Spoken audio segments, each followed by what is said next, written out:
happening, YouTube? It's your homie S. Doc coming back to you with another video. And today's video is going to start off a Digi-Gauntlet for Red Hybrid, featuring myself playing Red Hybrid versus Green Hybrid. So very interesting matchup. Finally into the BT7 format, so let's jump right into the gameplay.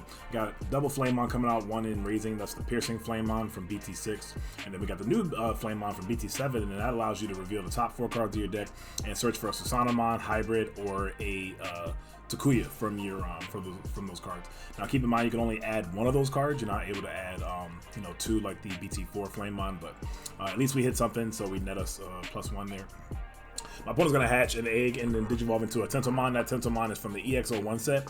And when attacking, next time one of your Digimon Digivolves into a Digimon card with Insectoid or Ancient Insect in its traits, you can reduce the memory by 1. So you pretty much really be able to, like, this green hybrid deck is so efficient at playing at 1, like green technically always was, right?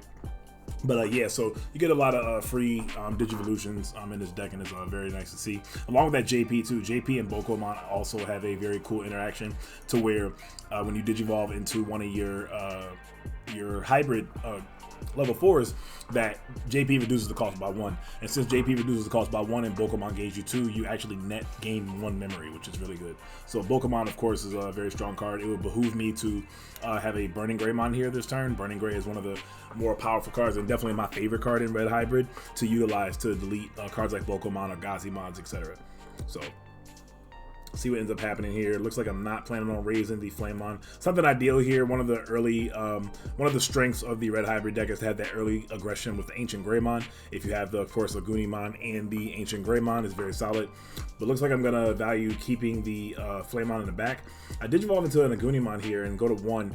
I'm assuming I'm gonna attack here because just leaving that Lagoonimon out doesn't seem very viable when he definitely has the Metal Kabuterimons that suspend a 6k or less DP Digimon. So I don't do that, but I go into a Burning Gray. I don't know why I double Digivolve. That probably wasn't necessary. I could have used the same 3 memory to just go to 0 and keep the Lagoonimon in my hand, so that probably was a misplay, I feel like. I did get rid of the Bokomon, but again, when I played the Burning Gray, that still would have been the same 3 memory and I would have went to 0. And so that was a very weird play by me. I'm going to play the red memory boost and grab another Lagoonimon here, so that's kind of telling that I potentially have an Ancient Gray in hand, and I wanted to preserve it. So I'm trying to think why I would have did what I did, or maybe I drew into the Burning. Maybe that's the only other thing I can think of. Maybe I drew into the Burning Gray off of the Goonie and I didn't always have the Burning Gray. That's the only other thing that makes sense. But anyway, my opponent's going to go to 3, and he has JP here, so it looks like we're going to start seeing some of the power of the Green Hybrid deck in action. It's going to Digivolve into a Beetlemon. Beetlemon costs 2 when you're Digivolving over a Green Tamer, and what it allows you to do is reveal the top 5 cards of your deck and add 1 Digimon with Hybrid, I want to say, in this trait, or a JP to your hand. So I don't think you get any Tamer. I think you just get a Hybrid. So it looks like another Beetlemon. The only way I was able to tell that was another Beetlemon is by looking at the picture because they're identical. All 3 of them all look the same. Now, okay, I think that's the Rhino Kabuteri. So Rhino Kabuteri is a level 5 that lets you warp up into your Ancient Beetlemon for only a 3 cost, which is really good. And that's exactly what he's going to do. So when attacking, you can, like I said, warp into one of your 10 Warrior Digimon for a cost of 3, so you bypass the the 5 cost that Ancient Beetle normally costs. And when Ancient Beetle battles and survives the battle, you trash the top card of your opponent's security, and then it also has Piercing because of JP, so a very strong turn for him. And it also has a recursion effect, same with Ancient Gray and Ancient Garurumon, to where you get to play a level 4 lower hybrid off of your off the on deletion effect. So I'm gonna Digivolve into a Lagoonimon. I'm gonna go to 0, and then I'm going to play the 1 memory boost. Looks like he hit a memory boost off that check off of the Ancient Beetle. And I'm going to go to 2 here. I guess what would be cool here is if I had a Atomic Inferno. Atomic Inferno, the 1 cost option. Red card gives to 1 hybrid and gives plus 3k attack and security attack plus 1. And if it is blocked, you gain 3 memory. So this deck has a lot of reasons why blockers aren't even necessary, or is worth playing rather this format. The only deck that really plays blockers, to my knowledge right now, is Jesmon, being that you have the Sistermon. Playing an Atomic Inferno here would also be ideal because first of all, I would be able to attack. So I have the Piercing Flamemon, so the Piercing Flamemon would be able to run into the Ancient Beetle, pierce over it, and get like 4 checks there, which would be the rest of its security. And okay, so that's what we do have here. And then when I attack, I will pay 2 memory and put him at 1. So it's an efficient way to choke your opponent at 1. And what's also good is I'll be able to play a Digimon off of the hybrid off of the Ancient Greymon's effect. Oh, so I'm gonna play another Atomic Inferno. So, you know what? I remember this here. So that was really unnecessary to play that second Atomic Inferno. I forgot that I attacked him and hit 1 security earlier. I don't think there was a reason for me to. Or did I attack him earlier? I think this is all his, or maybe he did have 5. So we got a Mimi there, 2, 3, 4. Okay, yeah, he only had 4 security. So I don't know why I played the second Atomic Inferno there. For some reason, I think if I recall correctly, I forgot that I got a check earlier, and he had no security left, or he had 4 security. So another waste by me. Well, I don't say another waste because again we don't know about that play earlier, but definitely wasted that second Atomic Inferno there because I could have put him at 1. But then at the same time, you know what? It doesn't matter because he has the Mimi anyway. And looking at it in the grand scheme of things, although it was a unnecessary play, he has no security anyway, so I'm not going to need the Atomic Inferno anyway. I just need to get a swing in for game. And I do not think that the green hybrid deck plays any blockers, so that's also something that I don't have to worry about. I did play an Ancient Grey off the, a Burning Greymon off of the deletion of the Ancient Grey. One thing about it though is if he's able to, what am I trying to say? If he's able to get out a Metal Kabuterimon and suspend my Ancient Grey and then have another Rhino, that's just such a solid play for that deck, and to be able to, get rid of my Burning Grey. Otherwise, I'll be able to just attack for game simply next turn. I don't have a tamer or anything, so I'm hoping that maybe my security will have a tamer or something to be able to allow me to also potentially Digivolve into one of my hybrids, so we'll see. But going into his turn, we got another Beetlemon. Beetlemon's going to cost 2 this time instead of 1 because that is not JP, that is the Mimi, and he's going to value getting rid of the Mimi and keep the Izzy, which is interesting. And Izzy makes sense because depending if he has, okay, so he's going to reveal 5 and looks like he hits I want to say a Rhino Kabuterimon, which is actually perfect. And if he has the Metal Kabuteri, it'll be really good because he can suspend my Burning Grey, and that's exactly what's about to happen. So he's going to suspend my Burning Grey here, and then he's going to tap the Izzy when one of your opponent's Digimon are suspended, suspend this Digimon, and, or suspend his tamer, and gain 1 memory. And then now since he did that, he can also Digivolve for 1 into the Rhino Kabuteri. So very, very efficient turn for him here. And if he has another Ancient Beetle, I definitely could be in trouble. So there's the Rhino. Rhino will definitely be able to swing over me no matter what. It does not have piercing though, so I take it back. It's actually not the worst, but I mean, I'm still losing a security check for free, so he also has a Tentomon to swing with as well. He is going to swing into my Burning Grey. I was kind of waiting there for a second to see if he was going to use the effect. So apparently he didn't have another, 10 warriors to Digivolve into. There was also Ancient Troymon, which is also a Digimon you can Digivolve into, which is like one of the definite strongest cards in his deck. And most annoying cards, I'd rather say, in his deck.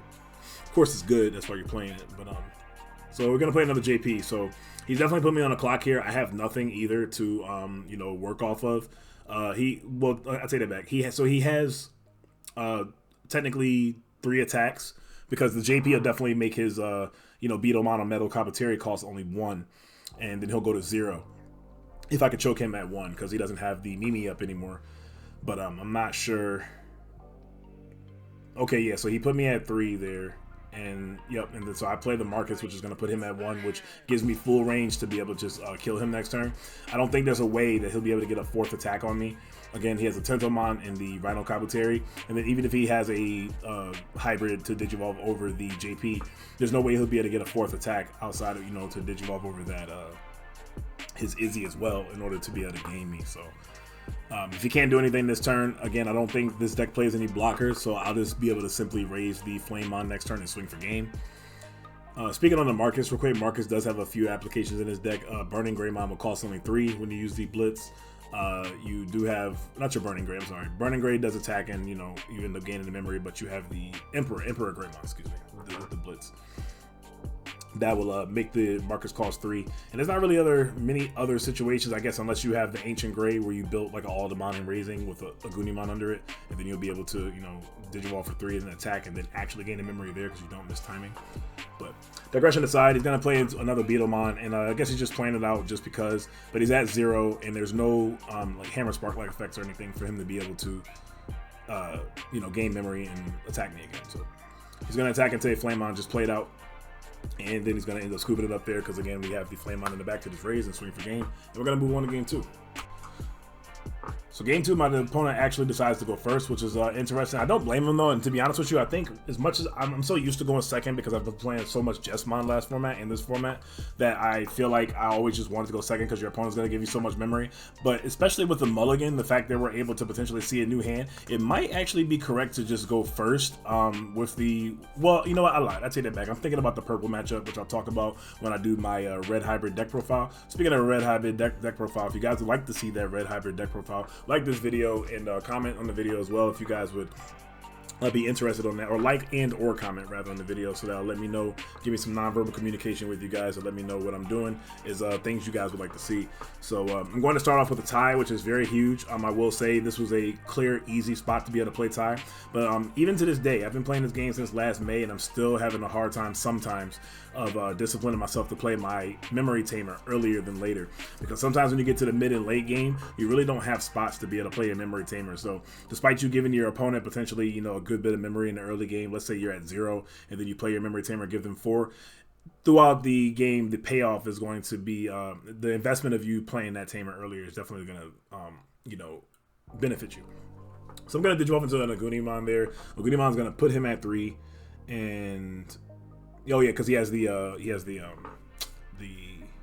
Ken tamer, I want to say, the memory tamer. So Ken and JP is pretty good. I mean, any of your memory tamers plus the hybrid tamer are definitely very good this format, because you get to start at 3, and then when you digivolve into one of them, it's only costs 2, and you still have 1 memory to work with. So definitely some very powerful stuff.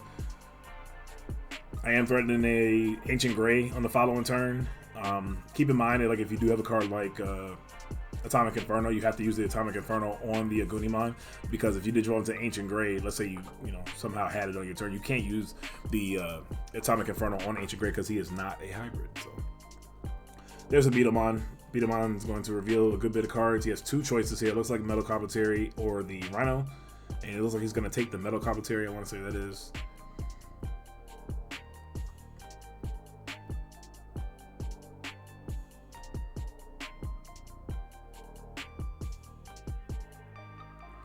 Next up, is going to digivolve into the, looks like the Rhino Carpetary. It's to spin my Flamemon, so Flamemon's not going to be able to get a check-in. This is really good here. He has 6k attack, and it looks like he might be going for the Grand Plague, and this is a perfect spot to be able to play this this Tin Warrior if he gets to warp into you know, into the over the Rhino Carpetary, excuse me. It'd be really good for him to have the Ancient Beetlemon again, because he'll be able to get those, you know, that trash and then that extra check from the piercing. But it looks like he doesn't have it, but he is going to tap the Ken, and Ken is going to gain him a memory, I want to say. Yeah, gains him a memory because he deleted one of my guys. He didn't move the dice on his side, but he should be at 1. He does hit into Atomic Inferno, though, so Atomic Inferno now is going to be a 4 damage Ancient Gray if I do have the Ancient Gray. If I have an Atomic Inferno in my hand, that'll be all 5 of his cards. So, and then the following turn, I'll be definitely threatening game. So, seems like against the pure green version, Red has the upper hand in terms of just flooding your opponent's security, and there really isn't much to worry about in the green player's security. That's another thing. They have their tamer, sure, but that's not really scary. Like, there's no like options or anything that are really scary to potentially hit out of their, you know, out of their security. So I'm gonna raise here. I'm not sure what Flamemon that is, but if that Flamemon is the piercing Flamemon, is just so much good value here to this attack into the Rhino Carpetary with the Ancient Gray, assuming I have it, because I am raising the Goonie here. So I could easily just have an Aldemon too, though. Aldemon is okay in this spot. I will become 12k on, you know, upon digivolving.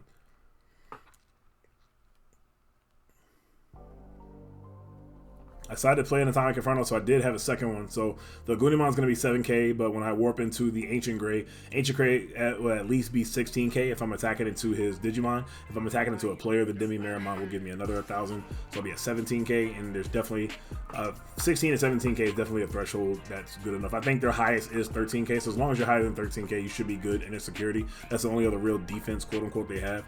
I actually decided to attack into a security, though, and I wipe out all of his security in one blow, and they're all Digimon, which is pretty good. And see what ends up happening next. I don't think I can game him unless I had like Gravity Crush, you know, hybrid. and that's not the case, so I'm going to play the Takuya here. He's going to go to 3 anyway, so get an efficient spot to play out the Takuya, and off of the Ancient Gray. Okay, so that was the Flamemon Inheritable from BT7. So that Inheritable allows you to just play a Takuya without paying its memory cost, which is really nice. And I decided not to play a Digimon off of the Ancient Gray. It makes sense because he has another JP, and if he has another Metal Copetary, he'll just suspend my Digimon anyway. So it literally made no sense to just give him a Digimon just to attack. Now, granted, I have 4 security, and he has potential of 4 attacks. Like if he has 2 memory tamers, or 2 hybrids rather, he'll be able to, you know, take out the rest of my security, but he won't be able to attack me from game. So I'm definitely feeling pretty safe here. And then since I have the tie, I'm definitely going to start at 3 no matter what. And I just probably either need Emperor Greymon or, you know, one of my other hybrids to be able to finish him off. So feeling pretty safe at the moment based off of looking at the game state. Gotta hit into the Nagunimon. The Terriermon should die there.